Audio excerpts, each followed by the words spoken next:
This your City Boy OG Bry-dee, host of Urban Realness. Hit that subscribe button, that like button, notification, and share button. Hey, I got a lot of good things coming down the pipework, man, in the next 2 months, man. Things that y'all gonna enjoy. I'm gonna touch a variety of different subjects, and I'm gonna polish this platform. It's gonna be bomb, man. Now what I want to say to y'all, man, hey, stay tuned, tune in, share it with a friend, and say, man, it's not a 360 turn. It's just me peeling back the layers of a different facet of what's going on.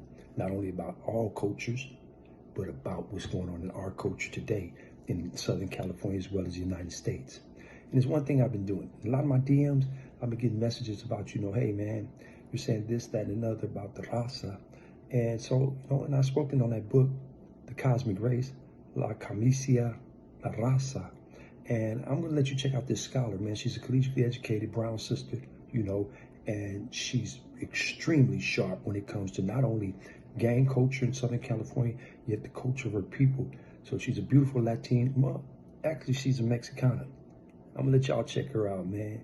And when y'all check her out, man, not only subscribe to her as far as sharing things of her and the knowledge of her and the videos of her, but just check me out a little bit more, man, to see how deep I can get. On that note, it's the hub and the dove with neighborhood love. Two of them, y'all know what that is, Compton, California. Hi everyone, this is Lali. I am the producer and editor of Nicantlaco Women Warriors at Nicantlaco University. Even though I have made videos before explaining Raza Cosmica, today I really wanted to sit with you guys and really dissect the different writings that he produced in the 20s and 30s and how that contributes to the furthering of the white supremacist concept of Raza Cosmica. It is really important to note that Jose Vasconcelos was a eugenist. He was a supporter of Hitler, and he was a paid propagandist for a magazine produced by Germans in the German embassy in Mexico in the 40s. We're going to talk about all of that today. To begin, let's talk a little bit about who was Jose Vasconcelos. Jose Vasconcelos was born in Oaxaca in 1882 to parents of European ancestry. It is really important to note that he was appointed Secretary of Education by at that point, President Obregón. Now, this is his essay that he wrote in 1925. Let me read the very first quote that is printed in this edition of Raza Cosmica. And it says, "The days of the pure whites, the victors of today, are as numbered as were the days of their predecessors. Having fulfilled their destiny of mechanizing the world, they themselves have set, without knowing it, the basis for the new period, the period of the fusion and the mixing of all peoples." To expand on this notion that basically our ancestors weren't anything of any meaningful importance to the world, let us dig into the prologue that was written in 1948. This is what he says. "In fact, the decline of Asiatic peoples can be attributed to their isolation, but also and without doubt primarily to the act that they were not Christianized. A religion such as Christianity made the American Indians advance in a few centuries from cannibalism to a relative degree of civilization." That in itself continues this legacy of white supremacy. So he's saying that we went from cannibalism to a relative degree of civilization. So it's relative, not really fully, but they were working on it.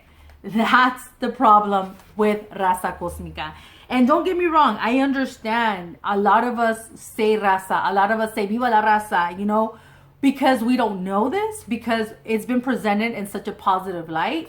Our people in the Chicano movement didn't know the real truth behind this. It was barely emerging. The knowledge of our people or the decolonization was just getting out there. So this is not to shame our people that use this term ignorantly. This is to enlighten us and to educate us and to share with you this information, because this guy was a white supremacist. He was a criollo. He was a eugenist, and he despised our people. He despised us as indigenous people, full blood or mixed blood. He despised us all. So it's really important to be very critical. So just as an example, This was the first publication of Raza Cosmica, and this is the latest one that I found on Amazon. And as far as his contribution to a German magazine, so basically Germany was really trying to find influential people in Latin America that were able to promote the ideas of Nazism. So who they found was Jose Vasconcelos, who was not only a paid propagandist, he was the director of this magazine. Now, it's important to note that this magazine didn't last too long. This magazine was around for a few editions, and let me get you the actual dates on that. It's important because it's this was from February through June of 1940, and Jose Vasconcelos was the complete director behind such a magazine. And it's important. This article that I'm reading from, it's in Spanish. It was written by A. Bar Lawal, and the title of the article in Spanish is La Revista Timón y la Colaboración Nazi de José Vasconcelos. You can find this. This is an academic journal. This was written in the 60s. And basically, this article argues that the white supremacist eugenist approach of Jose Vasconcelos has been overlooked by the zealous nationalism of Mexican modernity. And he points to various examples written, and basically he also highlights how Jose Vasconcelos in Raza Cosmica, in other writings, in Timón, he basically shows his racism against all non-white people. And specifically in Timón, he actually supported Hitler, and he actually thought Hitler was going to win, and that he would then lead the way to Jose Vasconcelos becoming the president of Mexico. That is all written in the article Timón. So you guys, please check it out. These are the receipts, you guys. I'm telling you, the information is there. Not only that, but this article actually highlights other collaborators in this magazine, and it's also included Dr. Att. Dr. Att is seen as a very, radical philosopher, artist of around the same time, 20s and 30s, and he also participated in Timón. So we got to be very critical of who we choose to idolize as far as liberation. So it's also really important so that we understand where this idea comes from. And another thing that I wanted to point out is that the concept of Raza Cosmica, the concept of mestizaje, it was seen as a project of modernity in Mexico. This is at a time where Mexico had just survived the revolution, which many argue it was a civil war, and they were trying to reinvent themselves. They were trying to rejuvenate the nation. They were trying to redefine themselves. And so what Raza Cosmica did, and this is completely backed up in the other writings of Jose Vasconcelos, is offer Mexico a new racial identity that also incorporated tons of European aspects to it, because Mexico and the Mexican Criollo elite really wanted to participate in the global economy of white supremacy. So this was their ticket into the white club of universal economy and culture. Really important. Now, I'm gonna also read, this is, I'm using some of the research done by my friend Carlos Cordova. He wrote an awesome essay in 2009, and he did great research, and he's the one that actually let me know of other writings of Jose Vasconcelos. And the other writings of Jose Vasconcelos come from where he wrote like actual essays called, let me look here, the Criollo, El Ulises. That's another writing that he wrote, El Ulises. And so before we get to that writing, let me quote from Raza Cosmica, just to give you more receipts to what we're talking about here. So in Raza Cosmica, Jose Vasconcelos writes, even the pure Indians are Hispanicized. They are Latinized, just as the environment itself is Latinized. Say what one may, the red men, the illustrious Atlanteans from whom Indians derive, went to sleep millions of years ago, never to awaken. The Indian has no other door to the future but the door of modern culture, nor any other road but the road of already cleared by Latin civilization. Viva la raza. That's what that comes from. This is the writings of Jose Vasconcelos. Disgusting the way he expresses himself about our people. This is another quote from Raza Cosmica. The Indian can graft himself onto the Spanish race and make the jump of millions of years that separate Atlantis from our times, and of course ultimately disappear along with blacks. This idea further highlighted is he actually had a debate with Gamio, and he basically was promoting the idea of population control. He was saying that blacks shouldn't really breed, indigenous should breed, but it's questionable like what the potential will be. I mean, this was really normalized in Mexican academia and global discussions and presentations. And now this one is from the Criollo Ulises. That's the one that I was telling you. This is his autobiography that he wrote. And this is what he expressed of himself. He says, I point out there the danger of an Indianism which does not build on the work of Spain. Woo, okay. And by the means of which the Indian now has an Indian country that destroys or abuses the work of Spain.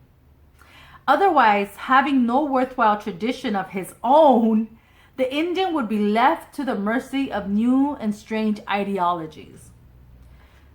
So again, the whole foundation of Raza Cosmica is dripping with this Eurocentric view of civilization, of progress, of science.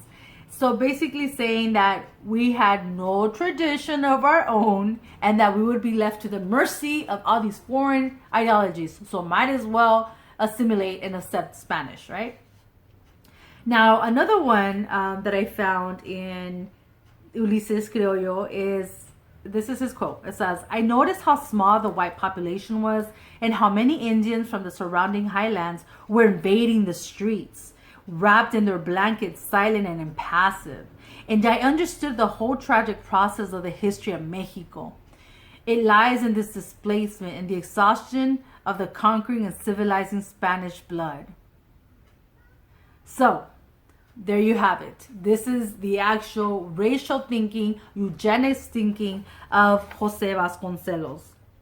Now, I want to end this brief presentation with this last quote. It says, you cannot find in the peoples of history any that are more limited in the power to change and the progress than the aboriginal races of the two Americas. Imagine that our peoples were turned into, and suddenly they were pried loose from their European colonial matrix. That tells you almost everything we need to know about Jose Vasconcelos.